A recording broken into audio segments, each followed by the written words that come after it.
Selamat datang pemirsa, kembali lagi bersama Kasih Fakta. Dalam kesempatan kali ini, kami akan membahas tentang sesuatu yang tidak biasa dalam sebuah perang. Israel tidak menyerang pangkalan militer, mereka justru menghantam sumber energi yang membuat Iran tetap bertahan hidup. Tapi pertanyaannya, kenapa yang disasar bukan garis tempur, melainkan jantung ekonomi? Bagaimana mungkin sebuah ladang gas terbesar di dunia yang selama ini jadi tulang punggung energi Iran justru masuk dalam daftar target? Apakah ini masih sekadar serangan militer atau sudah berubah menjadi strategi untuk menguras nafas lawan secara perlahan?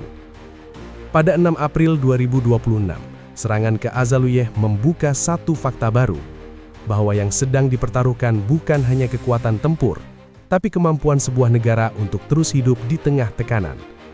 Ketika energi disentuh, dampaknya bisa menjalar dari dalam negeri hingga ke pasar global.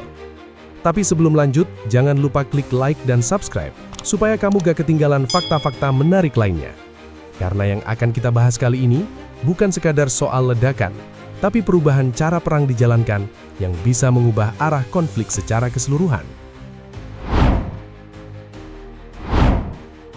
Pada 6 April 2026, arah konflik berubah terasa lebih tajam. Israel tidak mengumumkan serangan ke pangkalan militer biasa, tidak juga ke garis depan yang selama ini identik dengan pertempuran. Yang mereka sebut sebagai target justru berada di Azaluyeh, kawasan industri energi yang selama bertahun-tahun dikenal sebagai salah satu pusat gas dan petrokimia paling penting di Iran.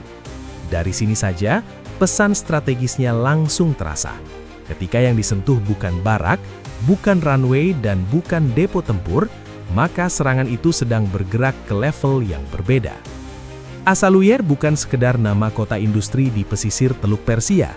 Kawasan ini terhubung dengan South Pars, ladang gas raksasa yang menjadi salah satu aset paling vital bagi Iran. Wilayah ini memasok kebutuhan yang jauh melampaui urusan ekspor. Gas dari sistem ini mengalir ke pembangkit listrik, ke pabrik, ke kebutuhan rumah tangga, dan ke denyut industri yang menjaga aktivitas ekonomi tetap berjalan. Karena itu, saat titik seperti ini dihantam, dampaknya tidak hanya berbicara dalam bahasa ledakan. Dampaknya langsung menyentuh soal daya tahan negara. Pada hari yang sama, Menteri Pertahanan Israel, Israel Katz, menyebut serangan itu sebagai pukulan ekonomi berat. Ia mengklaim fasilitas yang disasar berkaitan dengan sekitar separuh produksi petrokimia Iran. Pernyataan ini penting, bukan hanya karena keras secara politik, tetapi karena memperlihatkan cara Israel ingin serangan itu dibaca. Ini bukan sekedar operasi untuk menunjukkan kemampuan menembus wilayah Iran. Ini adalah upaya menekan fondasi ekonomi yang menopang kemampuan Iran untuk tetap bertahan dalam konflik yang memanjang. Disinilah letak pergeseran maknanya. Serangan militer biasanya diarahkan untuk mengurangi kemampuan lawan dalam bertempur, tetapi serangan ke pusat energi bekerja dengan logika yang lebih dalam. Ia menargetkan sistem yang membuat negara bisa terus bernafas dari hari ke hari. Selama listrik menyala, industri berjalan, pasokan domestik aman, dan pemasukan tetap ada, maka tekanan perang masih bisa diserap. Namun ketika jantung energinya mulai disentuh, ancamannya berubah menjadi tekanan berlapis yang menjalar dari sektor strategis ke kehidupan sehari-hari. South Pars sendiri bukan aset kecil yang bisa dipisahkan dari gambaran besar Iran. Kawasan ini termasuk bagian terpenting dari sistem gas negara. Dalam praktiknya, posisi seperti ini membuat Azaluyeh lebih berharga daripada sekedar lokasi industri biasa. Ia adalah simpul. Bila simpul itu terganggu, maka yang terdampak bukan cuma satu fasilitas, melainkan rangkaian proses yang saling terhubung. Dari produksi, pengolahan, distribusi, sampai kebutuhan domestik, semuanya ikut masuk ke dalam bayang-bayang resiko. Karena itu, serangan pada 6 April 2026 terasa berbeda sejak awal. Yang sedang dipertontonkan bukan hanya kemampuan menghantam wilayah Iran, tetapi kemampuan menyasar titik yang paling sensitif bagi ketahanan nasionalnya. Dalam bahasa yang paling sederhana, Israel seperti sedang memberi sinyal bahwa mereka tahu persis di mana Iran menjaga napasnya. Dan ketika napas sebuah negara mulai disentuh, perang tidak lagi terasa sebagai benturan antara dua kekuatan bersenjata. Ia mulai terlihat sebagai upaya mengikis daya tahan lawan dari dalam sistem yang membuatnya tetap hidup. Itulah sebabnya pasar energi, pelaku industri, dan negara-negara di kawasan langsung membaca serangan ini bukan sebagai insiden tunggal, melainkan sebagai penanda arah baru dalam konflik sekarang. Perubahan arah ini sebenarnya tidak muncul tiba-tiba pada 6 April 2026. Beberapa minggu sebelumnya, tanda-tandanya sudah mulai terlihat, hanya saja belum terbaca sebagai satu pola yang utuh. Pada 18 Maret 2026, laporan internasional mencatat adanya serangan yang menyentuh kawasan South Pars dan fasilitas pemrosesan di sekitar Asaluye. Saat itu, dampaknya belum langsung dibaca sebagai perubahan strategi besar. Banyak yang melihatnya sebagai bagian dari eskalasi biasa dalam konflik yang sudah memanas sejak awal tahun. Namun, setelah tanjal itu, rangkaian kejadian berikutnya mulai membentuk garis yang lebih jelas. Pada 4 April 2026, muncul laporan mengenai serangan di kawasan petrokimia Mashhad, salah satu titik penting lain dalam sistem energi Iran. Lalu sehari setelahnya, pada 5 April 2026, klaim muncul dari pihak Iran yang menyatakan keterlibatan mereka dalam serangan terhadap fasilitas energi di beberapa negara Teluk. Ini bukan lagi insiden yang berdiri sendiri. Ada hubungan sebab akibat yang mulai terbaca, meskipun tidak selalu dinyatakan secara terbuka. Ketika urutan ini disusun, terlihat bahwa energi perlahan naik menjadi target strategis dalam konflik. Bukan lagi sekedar pelengkap, melainkan bagian inti dari cara tekanan diberikan. Serangan ke fasilitas seperti ini memiliki efek yang berbeda dibandingkan dengan serangan ke posisi militer. Jika pangkalan dihantam, dampaknya langsung terlihat dalam kemampuan tempur. Tetapi ketika pusat energi disentuh, efeknya menyebar lebih luas, seringkali tidak langsung terlihat, namun jauh lebih dalam. Di titik ini, konsep perang pengikisan mulai terasa relevan. Ini bukan tentang satu pukulan besar yang menentukan segalanya. Ini tentang serangkaian tekanan yang dirancang untuk memperlambat, mengganggu, dan melemahkan secara bertahap. Setiap gangguan kecil pada sistem energi memaksa negara untuk mengalihkan sumber daya, memperbaiki kerusakan, menjaga stabilitas domestik, dan menenangkan pasar. Semua itu membutuhkan waktu, biaya, dan perhatian yang tidak sedikit. Dampak lainnya muncul pada jalur distribusi global. Kawasan Teluk termasuk jalur seperti Selat Hormuz merupakan titik penting dalam pergerakan energi dunia. Ketika fasilitas produksi dan pengolahan di sekitar wilayah ini mulai masuk dalam daftar target, risiko tidak lagi terbatas pada satu negara. Setiap serangan membuka kemungkinan gangguan pada pengiriman, kenaikan premi risiko bagi kapal, serta perubahan perilaku pasar energi internasional. Bahkan tanpa gangguan total, bayangan risiko saja sudah cukup untuk memicu reaksi.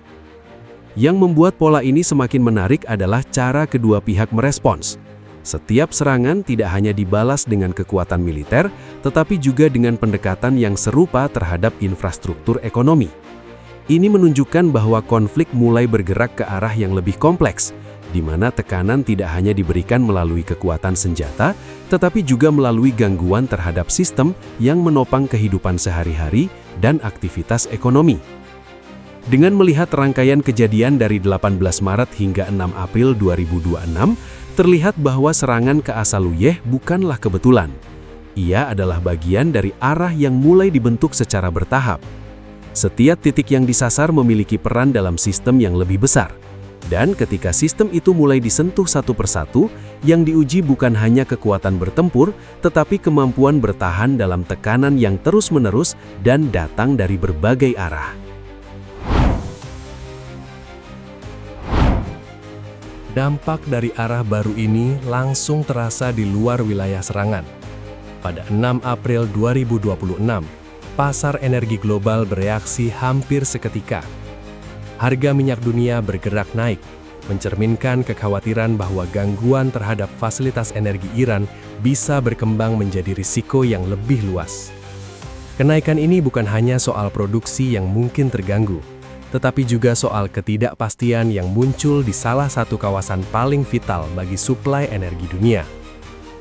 Selat Hormuz kembali masuk dalam perhitungan. Jalur sempit ini dikenal sebagai salah satu titik paling penting dalam distribusi minyak global. Setiap hari, sebagian besar aliran energi dunia melewati wilayah ini.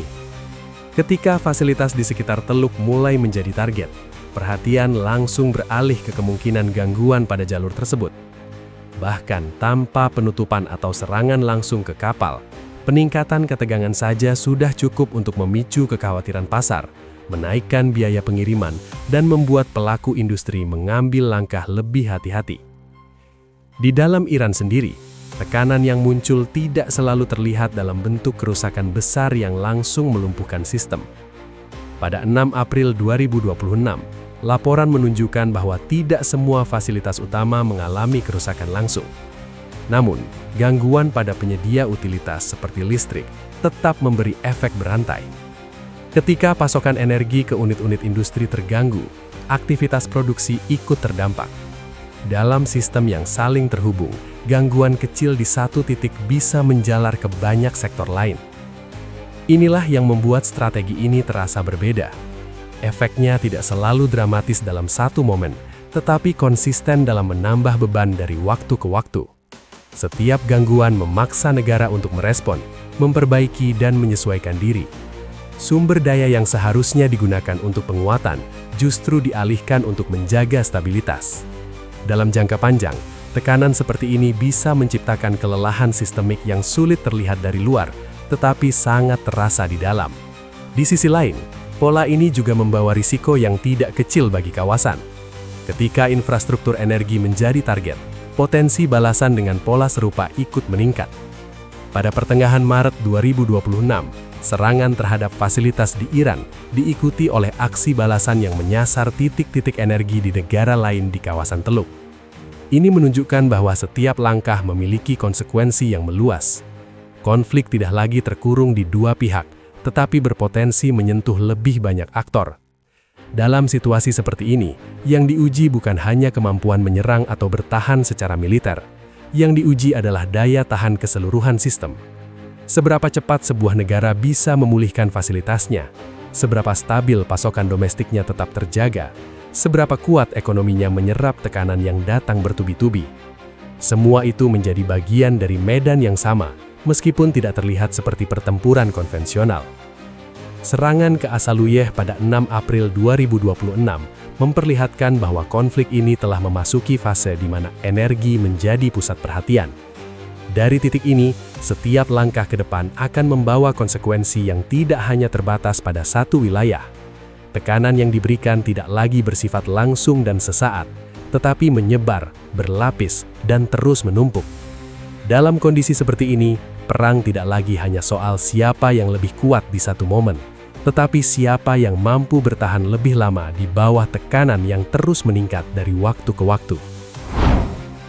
Konflik ini tidak lagi hanya berbicara tentang siapa yang menyerang lebih keras, tetapi tentang siapa yang mampu bertahan ketika tekanan datang dari dalam sistemnya sendiri.